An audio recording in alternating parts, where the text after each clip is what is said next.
Bueno, muy buenas tardes a todos. Quiero comenzar, naturalmente, agradeciendo a los organizadores de este coloquio, que podríamos llamar Symposium Peregrinum, porque hemos estado itinerando por interesantes sedes de Madrid, y especialmente a Eugenio Luján, la oportunidad que me dan de hablar de un tema que espero que no les aburra demasiado en esta sede del Museo Arqueológico Nacional.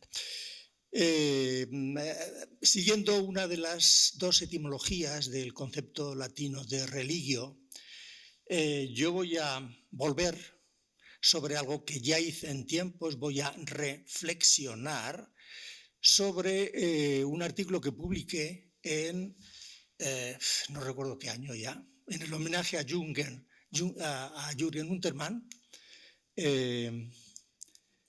Era un artículo que se llamaba Reflexiones sobre, bueno, tenía un título y luego 2 puntos, reflexiones sobre un vaso de Arcóbriga. Bien, estos son unas reflexiones sobre ese vaso de Arcóbriga y sobre una inscripción que apareció en las cercanías en Cuevas de Ágreda, en la provincia de Soria. Pero antes me gustaría, para que se entienda un poco lo que quiero decir, contextualizar los dos elementos claves de mi intervención, tanto la imagen vascular de Arcóbriga como la inscripción de Cuevas de Soria. Y bueno, el esquema que voy a seguir aproximadamente va a ser partir de la consideración de la naturaleza como santuario, una cosa muy sintoísta, y de cómo se regula este espacio sagrado que es común a dioses y hombres. En segundo lugar, hablaré de un proceso de individuación del espacio sagrado que culmina en la emergencia, en la expresión, la manifestación de potencias divinas a través de una serie de teónimos y de imágenes arbóreas. Y no me voy a centrar, voy a aludir rápidamente para no estar demasiado tiempo. Voy a hablar del complejo del Tejo y rápidamente también del complejo del Roble y del complejo del Haya. Por último, me referiré a la monumentalización de ese espacio sagrado, que es un proceso que conocemos muy bien en diversos ámbitos culturales y que se concreta, creo, en esa imagen cultural del gran vaso de Arcóbriga.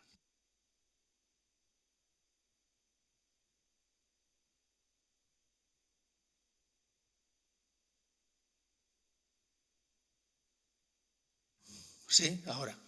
Un texto que manifiesta, yo creo que de una manera inmejorable, esta concepción del paisaje como hierofanía, ¿no?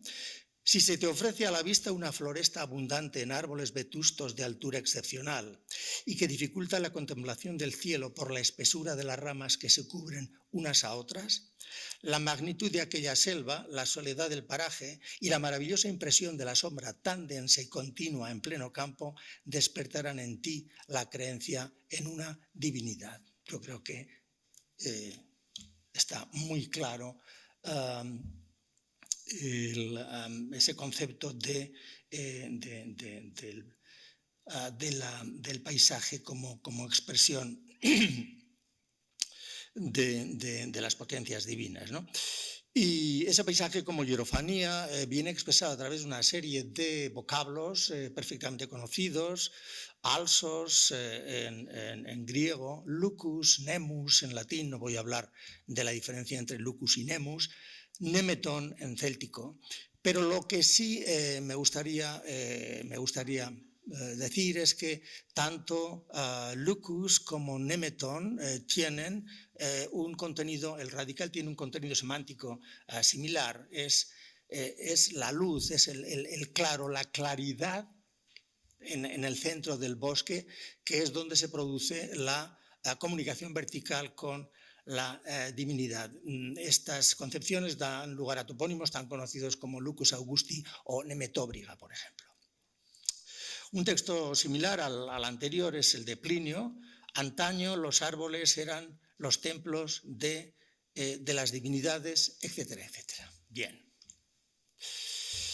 He introducido un par de portadas de dos libros relativamente recientes, uno sobre los árboles sagrados de la antigua religión griega, de Marte Czepernik, y luego es un delicioso libro de Francesco Bevilacqua sobre Genius Loci, il dio dei luoghi perduti, un libro que yo lo descubrí de casualidad y me parece una pequeña joya, ¿no? Si cambiamos de ámbito y nos vamos al ámbito céltico, dejando a Séneca y a Plinio, pues, bueno, seguimos con Plinio, pero está la famosa descripción de la recogida del muérdago por parte de los druidas, ¿no? Que no tiene nada más sagrado que el muérdago y el árbol que lo porta, si se trata de un roble. Y bueno, no voy a hablar de druidas, no se preocupen ustedes, pero me interesa sencillamente señalar que una de las dos etimologías sobre los druidas, una sería los muy sabios, ¿no? El prefijo aumentativo druides, pero la otra sería los hombres del bosque, es decir, los sabios del bosque, aquellos que enseñan en el bosque sagrados, en el Nemetón.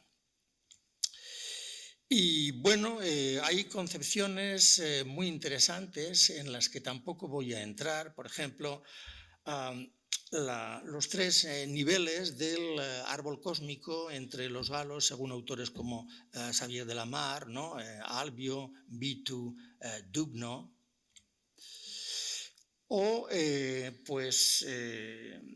unos ejemplos, he introducido unos ejemplos mínimos para explicar la importancia del árbol en la cosmología céltica. Concretamente, a la izquierda están viendo ustedes el árbol ritual del Oppidum de Mannheim en Alemania, un elemento ciertamente extraordinario.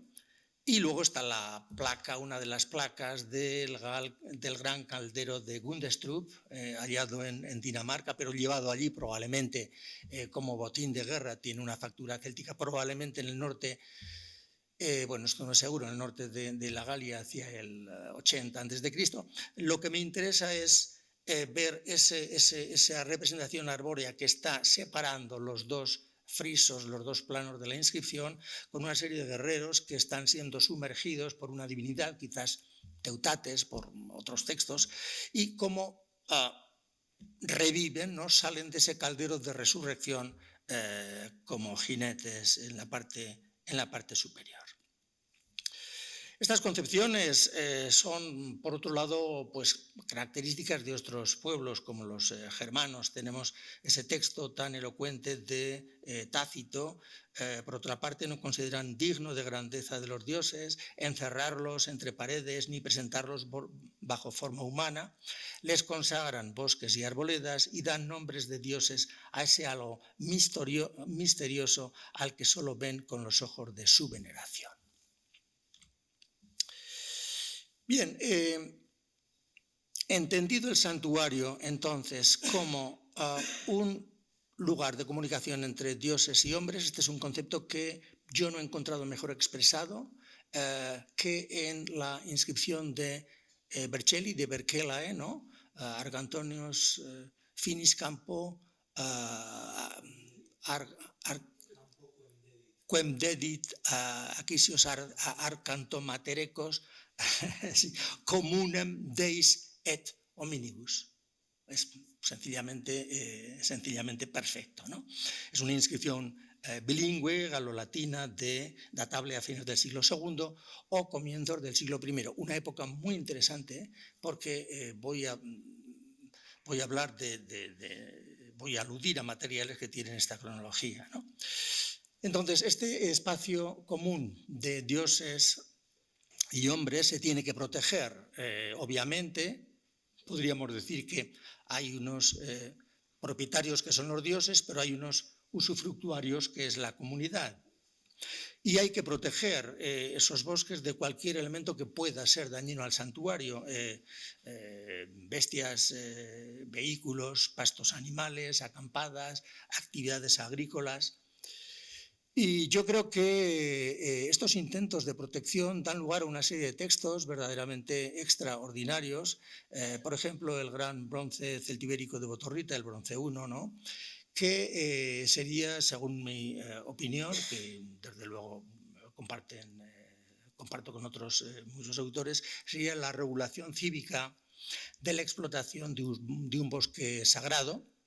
Este bronce se fecharía pues en la misma época que la inscripción galolatina de Vercelli, es decir, fines del siglo II, comienzos del siglo I antes de Cristo. No voy a hablar del bronce de Botorrita, esto es sencillamente una introducción para contextualizar el texto. Ahí tienen la transcripción de la base de datos Hesperia, que ustedes conocen mucho mejor que yo. Pero sí quiero referirme a paralelos muy próximos del primer bronce de Botorrita.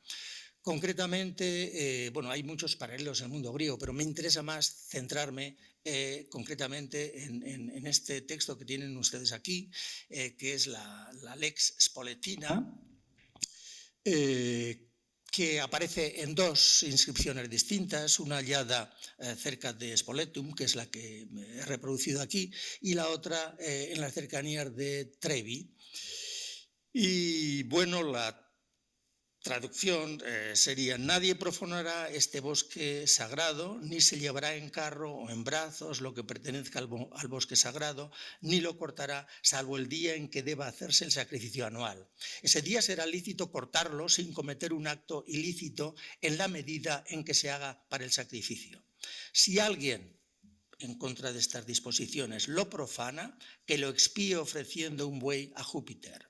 Si lo hace sabiendo que está cometiendo un acto ilícito, que lo expíe ofreciendo un buey a Júpiter y además pague 300 ases de multa.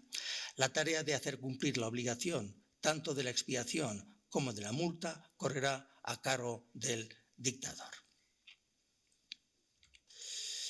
Bien, tenemos un texto literario muy interesante en relación con estos temas que estamos tratando. Es un pasaje bien conocido de Agricultura de Catón sobre la lucatio, ¿no? Lucum conlucare romano more sic oportet. Es decir, es menester aclarar un bosque sagrado de la siguiente manera. Y sacrifica un cerdo como víctima propiciatoria y pronuncia las siguientes palabras: si Deus idea est, si seas un dios o una diosa, aquí en este bosque está consagrado, puesto que es de justicia hacerte el sacrificio de un cerdo expiatorio por siempre el piaculum, ¿no? El piaculum precautorio, el sacrificio precautorio. Por violentar este bosque sagrado, sea yo o alguien por orden mía quien hiciera el sacrificio, que ello quede justamente hecho. Bueno, etcétera, etcétera, y acaba pidiendo a la divinidad tutelar del bosque pues benevolencia para el dedicante, para los esclavos y los hijos, ¿no? Y otro texto de Festo, bueno, pues es prácticamente idéntico: subbucare arbores, ramos, earum subutare et, bueno. Un texto también interesante sería el de Ovidio en los Fastos. Si he penetrado en un bosque prohibido y las ninfias y el dios semicabrío han huido al verme, si mi hoz ha talado las ramas sombrías de un bosque con que dar una cesta de hojas a una oveja enferma, concede el perdón de mi culpa. Y cambiando de horizonte y yéndonos al horizonte mitológico, el propio Ovidio transmite en sus Metamorfosis la historia de Erisquitón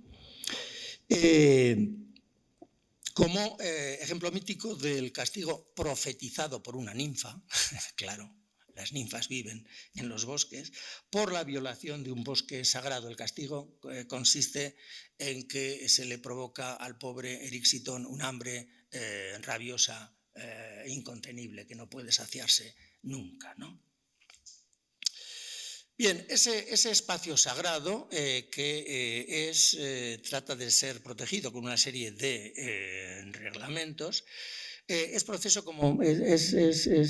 como decía al principio de mi intervención, de un proceso de lo que podríamos llamar individuación, ¿no? Y esto es algo que se atestigua relativamente bien, yo diría que bien, en el pasaje, el paso del concepto de Nemeton como santuario al teónimo Nemedus. Nemedus o Nemedus Augustus, aparece un Nemedus en Mieres, en Asturias, pero el ejemplo de la cueva de la Griega en Segovia creo que es interesante para ejemplificar ese proceso de individuación. Y bueno, llegamos a después de esta introducción, llegamos a la imagen. Están viendo una imagen que saqué pues hace escasamente 3 semanas aquí en el Museo Arqueológico Nacional. Yo en principio había interpretado esta imagen como la representación de un especialista sagrado que tendría unas características comparables a las de los druidas que, recuerdo, solo están atestiguados en la Galia y en Britania. Yo no soy partidario de panceltismos de ningún tipo y menos en este caso. Pero bueno, la imagen de una imagen de un individuo con un árbol que le sale de la cabeza, ¿no? Es una composición extraordinariamente interesante, como ven ustedes, muy excepcional. Esta representación antropodendromorfa aparece dentro de un complejo templario y hay otros elementos muy interesantes, una pareja de gallos, una pareja de serpientes y decoraciones de hiedra en la parte superior. Tenemos un paralelo verdaderamente sorprendente de este gran vaso ritual de Arcóbriga. El vaso tendrá una altura de prácticamente 25 centímetros, es un recipiente verdaderamente notable. En el norte de Francia, en Babé, que es donde aterrizan los vuelos directos desde Zaragoza a París, está a unos 100 kilómetros al norte de París, es el vaso de Saint-Denis, donde aparece en una estructura también arquitectónica, templaria, una imagen claramente del Mercurio galorromano, con el caduceo, ven ustedes el caduceo, con una tortuga, y aparecen a ambos lados gallos, que son animales típicos de Mercurio, o serpientes. Pero voy al texto que me interesaba relacionar con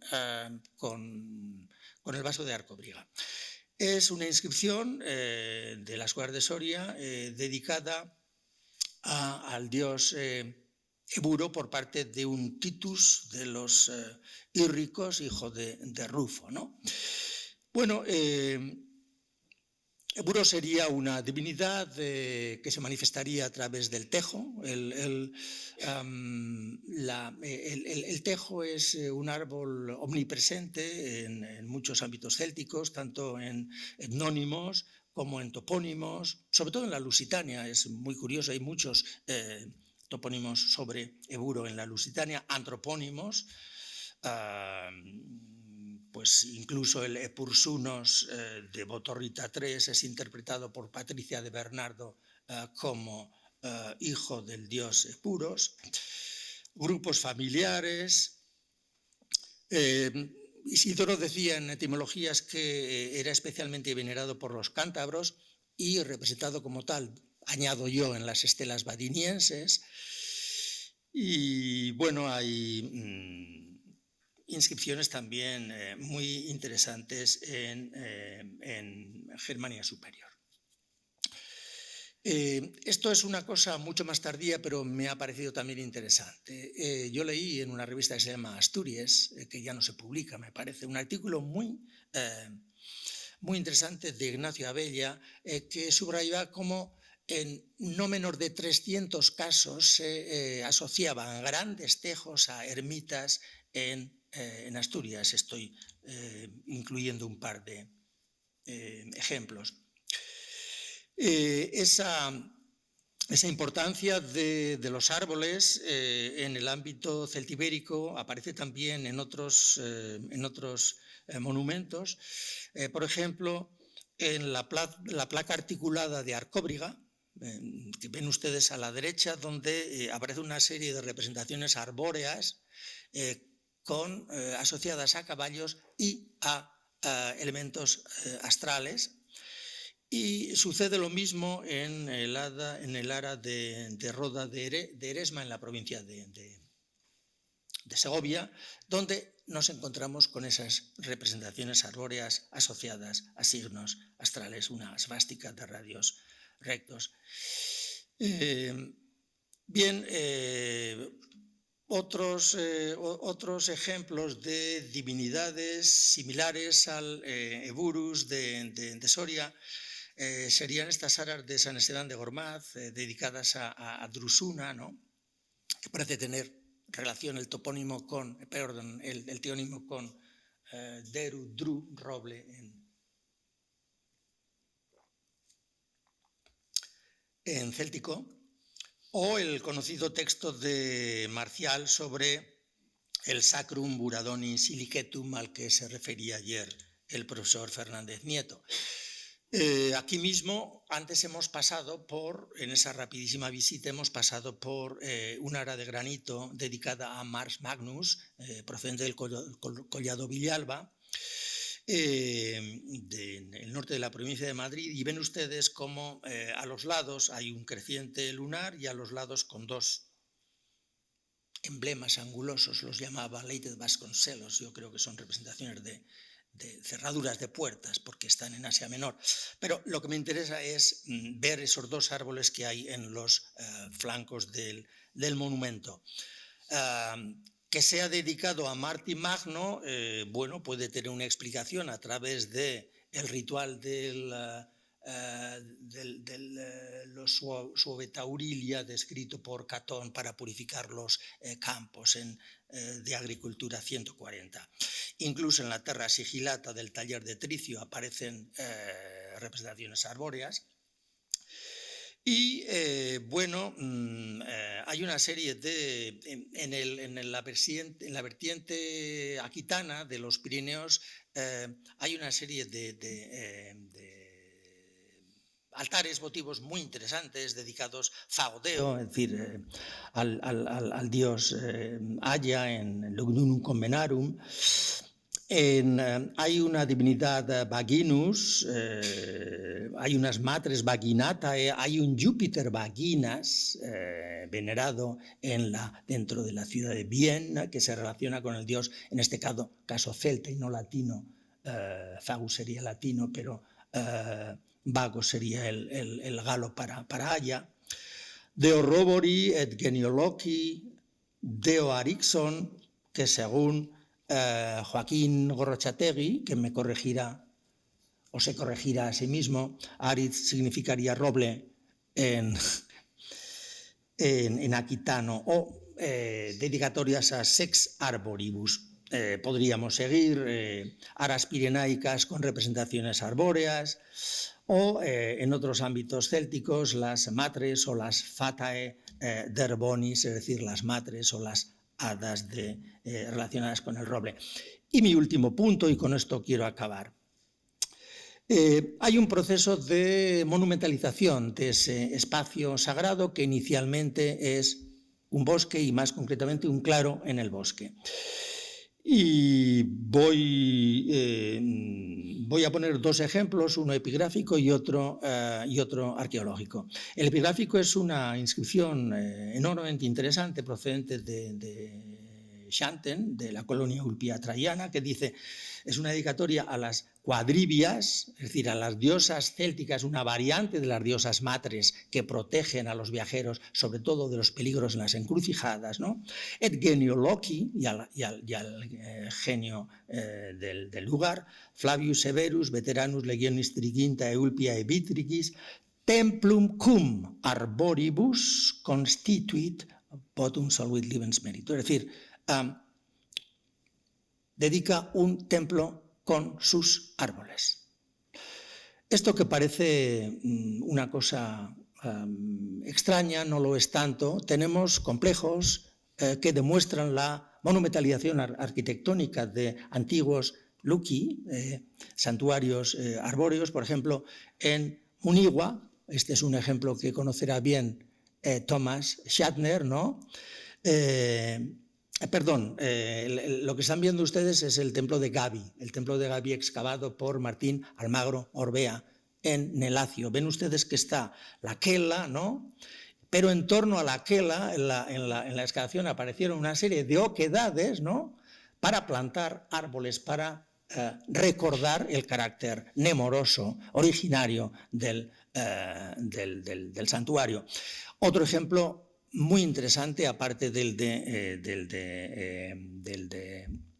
Gabi, tenemos en Munigua. En Munigua también han aparecido oquedades en las que se plantaban árboles. Y bueno, hay una inscripción también muy interesante que apunta a este mundo también, sobre la que me ocupé en su día, una inscripción de un Pontifex Nemoris, un tal Daesa, ¿no? De Kelti Peñaflor, un pontífice del bosque, que es un hapax, ¿no? Es un hapax, no tenemos nada similar en la epigrafía latina, y a lo mejor tenemos que apuntar pues, al ámbito céltico, dado el topónimo Kelti, quizás. Bueno, en conclusión, con esta intervención he tratado de subrayar la importancia, por un lado, de la interdisciplinariedad, el método interdisciplinar. Por otro lado, la necesidad de la comparación. Es inevitable la comparación, pero quiero decir, la comparación siempre como punto de partida, nunca como punto de llegada. Una comparación como punto de partida para mejor conocer la especificidad histórica o cultural de un momento determinado, a partir de otros elementos, pero no comparar cualquier cosa que se mueva, ¿no? Y en este sentido, yo no estoy muy de acuerdo con los neodimesilianos que analizan y ven la ideología trifuncional, bueno, ahora cuatrifuncional, en cualquier tipo de textos. Creo que esto es un exceso. Lo que hemos visto son unas expresiones religiosas romanocélticas en un horizonte de cambio cultural, muy claramente, y manifiestan lo que podríamos llamar una integración que en absoluto es uniforme en el marco común del Imperio Romano. Marcial habla de vox diversa, existen voces diversae, ¿no? En esa integración. Allí se hablaba del regionalism, de las características regionales de muchos procesos de integración, y también, por último, de la existencia en muchos de estos casos de una agencia individual. Muchas gracias. Sí, muchas gracias, Paco, por esta excelente introducción. Quiero solamente dar dos palabras sobre estas oquedades que de hecho existen en el santuario de Terrazas de Munigua, y no solamente ahí, sino parece que en todos los santuarios de terrazas existen, oquedades predispuestas a recibir árboles. Me parece altamente interesante por lo siguiente. Nosotros conocemos alsoi sagrados en varios santuarios de Asia Menor. Dídima, por ejemplo, tiene un alsos dentro de lo que es el santuario, pero se supone que sería, digamos, un bosque natural. En el caso de los santuarios de terrazas, no es un bosque natural, sino que es la recreación de un bosque por la mano del hombre. Sí. Y ahí está lo interesante y lo enigmático casi, porque es la primera vez que el hombre mete naturaleza dentro de los templos. Normalmente son los templos que van buscando la naturaleza, sea en cuevas o que se construyen por encima. Y aquí en este caso de los santuarios de terrazas es decir, es el hombre que recrea naturaleza plantando árboles dentro de esos templos. Es el proceso a la inversa que por el momento no veo explicación, pero a lo mejor tú tienes alguna idea de...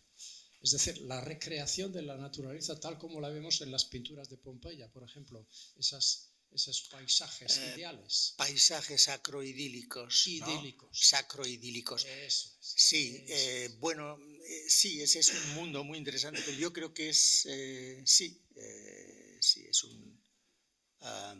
un mundo que podría compararse, pero en un terreno distinto, ¿no?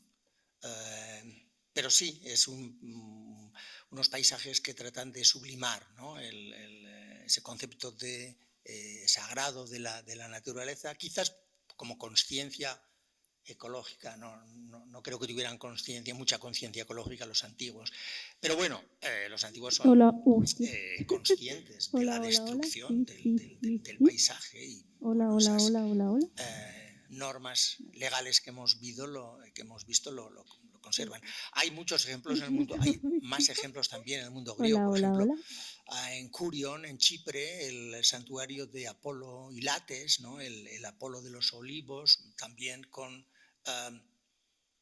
olivos plantados en torno al... Hay ejemplos. Gracias.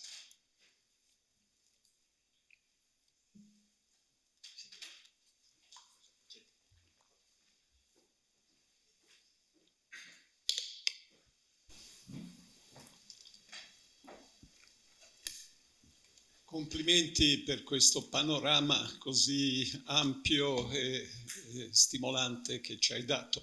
Solo per dire che sono totalmente d'accordo sul fatto che la cultura dei santuari arborei, no? Che sono poi il termine latino e anche italico comune, era lucus, che è attestato, come sai, anche nelle lingue sabelliche.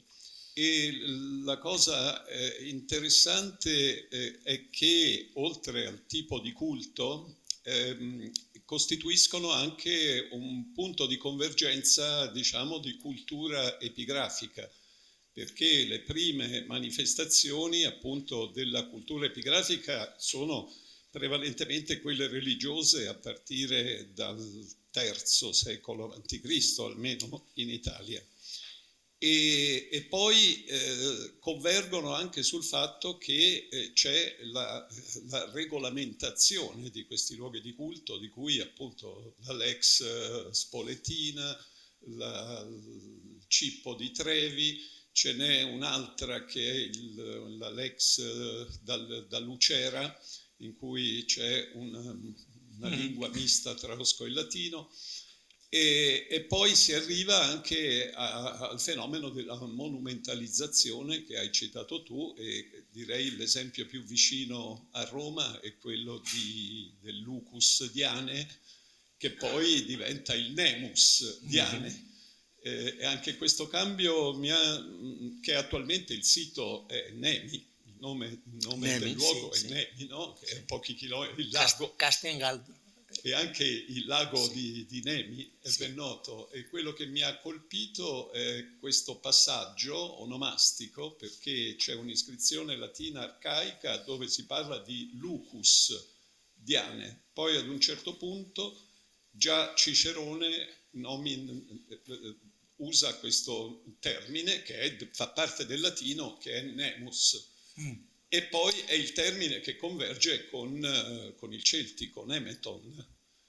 D'altra parte poi Nemeton entra nell'etrusco come nome personale, tant'è vero lo troviamo in un paio di iscrizioni etrusche nel derivato Nemetie. E allora mi domando che cos'è Nemetie derivato da Nemeton. Questo poi apre un altro ambito di indagine. E così anche tutti i relitti toponomastici che ci sono tra Italia e anche penisola iberica a base Nemeton. Tu hai citato Nemetobriga, Nemi in Italia, ma anche Lucus, no? Lugo qui in Spagna, Luco dei Marzi, Luco di Romagna, eccetera, eccetera. Dunque è un fenomeno molto importante, evidentemente, nella storia delle culture, particolarmente, credo, del Mediterraneo occidentale. Dunque, molte grazie per questo veramente quadro molto ampio e ricco e stimolante che hai fatto. Grazie a te, Attilio. Probabilmente il passo dell'arcaico Lucus Dianae al Nemus Dianae si può spiegare per l'intervento umano. Sì, possibile. No? Forse la monumentalizzazione. La monumentalizzazione, l'intervento umano, perché Lucus è un bosco più selvaggio che Nemus, sembra. Nemus è un bosco sacro, ma sembra con un intervento umano, no? Forse questa è la spiegazione perché in epoca di Cicerone si parla di Nemus e non più di Lucus, credo. Sì. Grazie. Muchas gracias. No, simplemente quería, bueno, primero agradecerte la presentación, porque además es que justo has hablado de esto en un momento en el que Esteban Engomo y yo hemos llevado a cabo una recopilación de todos los testimonios de Nemeton en el mundo antiguo. Y simplemente lo que quería añadir es que Nemeton no es solo un fenómeno occidental, sino que aparece por todo el ámbito céltico, porque hay testimonios también en Galia y en otros lugares, de tal manera que claramente pues, aparece allí donde hay presencia celta, y además con una de las peculiaridades de que es una palabra que luego pervive también en las lenguas celtas medievales, ya con otro significado, ya referido pues, al ámbito religioso cristiano, pero ahí está, y lógicamente todo esto cuadra con esa línea de presencia, no solo como el nombre común en sí, sino luego, como es lógico, pasa a ser un topónimo, pero también hay muchos casos en los que aparece ya como el nombre de la propia divinidad en la línea de lo que acabas de exponer. Sí. Entonces, los datos Nemetona, por ejemplo, también, Nemetona en Galia, sí. Entonces, todos los Nemetati, sí. cuadran, efectivamente. Sí. Así que nada, bueno. Estoy contento de ver que confluyen la información de diversas fuentes. Muchas gracias, Eugenio. ¿Alguna pregunta más? ¿Algún comentario? ¿No? Bueno, pues damos las gracias al profesor Marco por esta magnífica comunicación.